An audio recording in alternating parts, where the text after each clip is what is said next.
চিকেনগুলো এত সুন্দর গলেছে আর খেতে দারুণ লাগছে। ও ভাত বাড়ো, ভাত বাড়ো। দে দে দে বাবা, ভাত ফাত দে তো। নে। তো ওই যে পিসি ভাত বাড়ছে। এইখানে দেখুন পটল দিয়ে পনির করেছিলাম, এই যে পটল পনির। এইখানে আমের প্লাস্টিক আচার মানে চাটনি করেছি, এই যে আমের প্লাস্টিক চাটনি বানিয়েছি, এই যে এটা প্লাস্টিক চাটনি। চিকেন দিয়ে ডিম বেগুন ভাজা। এখানে আছে বাংলাদেশি স্টাইলের কাঁচা মাছের ঝাল, আলু ডিম দিয়ে ডাল। ডাল কিন্তু উজ্জ থাকছে, উজ্জ।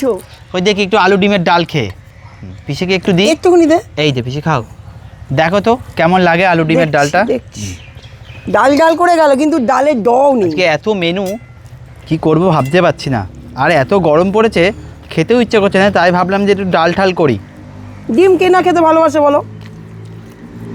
কেমন লাগে? মনে হচ্ছে না ডাল খাচ্ছ? তরকার ডাল মনে হচ্ছে। কস্তুরি মেথি দিয়েছে না, ওই জন্য মনে হচ্ছে তরকার ডাল। কিন্তু এটা একটু বারবার বলছি, বাড়িতে বানিয়ে খাবেন, অবশ্যই খাবেন। এই রান্নাটা আমাদের পেজে ছাড়া থাকবে, অবশ্যই দেখবেন। ডালের খরচটা বেঁচে যাবে শুধু আলু দিয়ে। আলু ডিমের ডাল।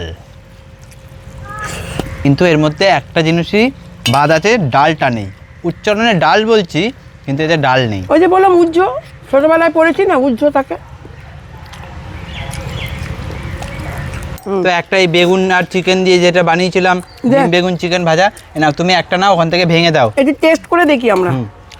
কারণ এত বড় তো খাওয়া যাবে না, প্রচন্ড গরম পড়েছে, দেখতেই পাচ্ছেন। বেগুন এমনি আমি খেতে ভালোবাসি ভাজা, তার মধ্যে আবার চিকেনের পুর। গরমে এতগুলো রান্না করেছি, আচ্ছা পুরটা আগে তুলে নি, দেখাই। দাও আমাকে একটু দাও। আর এই যে বেগুন নে। এতটা আমি খাবো? আমি বেগুন খেতে ভালোবাসি, আমি বেগুন নিচ্ছি। দেখি পুরটা কেমন হয়েছে। চিকেনগুলো এত সুন্দর গলেছে আর খেতে দারুণ লাগছে। নুন ঝাল টক মিষ্টি একদম ঠিক আছে। একঘেয়ে রান্না তো, বাড়িতে একটু মাঝে মাঝে আমাদের এই রান্না দেখে একটু বানাবেন, ভালো লাগবে দেখবেন। কাঁচা মাছের ঝাল খেয়ে দেখি কেমন। ও কাঁচা মাছের ঝাল খাবে, তাহলে ছোট দেখে নিবি। দাও, ছোট দেখেই দাও। দাঁড়া বাবারে, এ তো পুরো মনে হচ্ছে পোস্ত। নে।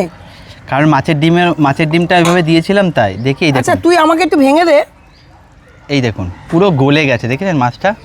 কাঁচা মাছ বলে বোঝাই যাচ্ছে না। পিচিকে একটু দিয়ে দিই, দাঁড়ান। এই নাও দেখি। এ তো মনে হচ্ছে ইলিশ মাছ ভাপা খাচ্ছি। বাহ, আগেকারের লোকরা কি করতো, বাগানে টাগানে পুড়িয়েই খেত। সত্যি মাছটা সত্যি খুব সুন্দর টেস্ট আজকে আমরা হয়েছে। নাই কাঁচা মাছ ভাপা খাচ্ছি, তা কি হয়েছে? টেস্টটা বলো। দারুণ। পুরো মনে হচ্ছে শস্য পোস্ত দিয়ে ঝাল। সর্ষের তেলটার এত সুন্দর গন্ধ বেরিয়েছে। আমি তো পুরো খেয়েই নিলাম মাছটা। বাহ। পনির পিসি খাবে বলছে, একটু দিয়ে দিই। খাও পিসি, খেয়ে বলো। খাবে না বলে আমাকেও খেতে দেবে না। আমার গরমে সত্যি আজ খেতে ভালো লাগছে না, না। আমার তো খিদে আছে। এই যে খাও পনির, বাহ, পটল সব খেতে হবে। ফুডে রয়েছে তোমরা, খেতে তো হবেই। খাচ্ছি তো, খাবো না বলেছি একবারও? আমি খাই বাবা। এই যে পনির দিয়ে ভাত মাখছি দেখুন। ঠিক আছে, এর পরের দিন কিন্তু সব খেতে হবে বললো, ঠিক আছে? আপনারাই মিলিয়ে নেবেন। গরমের সময় এমনি পটল খেতে বলে ডাক্তাররা। ঝগড়াঝাটি করবে না, মাথাটা গরম আছে কিন্তু। চাটনি মাথায় ঢেলে দেবো, ধরো। এত সুন্দর খেলাম পটলটা না, পুরো ভাতটা চাটনি দিয়ে ছেঁচে দেবো। ওর জন্যই ভাতটা মাখছিল না রে বাবা, তো বিরাট ব্যাপার। এই নাও, বাহ, খাও এবার। আমি একটা আম নি, ঝোলমোল নেওয়া যাবে না। তাহলে বলি, আমটা কিন্তু আমাদের দেশি টক আম না। ওই যে গাছটা থেকে আমটা পারলাম না, পুরো কাঁচা মেতে দেখুন, ওই জন্য একটু টকটা কম হয়েছে। আর শুভঙ্কর তো পুরো 500 চিনি দিয়ে দিয়েছে টক আম বলে।